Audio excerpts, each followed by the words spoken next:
একদিন একটি বাঘ একটি গরুর উপরে আক্রমণ করলো। সেই গরুটি প্রাণে বাঁচার জন্য তার সমস্ত শক্তি একত্রিত করে দৌড়াতে থাকলো।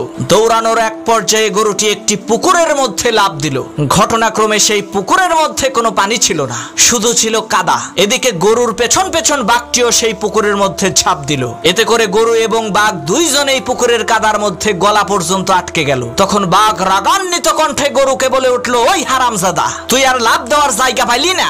তুই ডাঙ্গায় থাকলে তোকে না হয় একটু মজা করে খাইতাম, কিন্তু এখন তো তুইও মরবি, আমাকেও মারবি। তখন গরু বলল, বাঘ ভাই, তোমার কি কোনো মালিক আছে নাকি? তখন বাঘ বলল, আরে আহাম্মক, আমি হচ্ছি বনের রাজা, আমার মালিক হবে কে? তখন গরু বলল, বাঘ ভাই শোনো, তোমার মালিক না থাকলেও আমার কিন্তু মালিক আছে।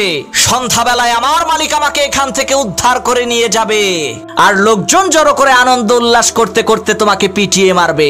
মনে রাখবা মুসলমান, তোমারও কোনো ভয় নাই, তোমারও একজন মালিক আছে।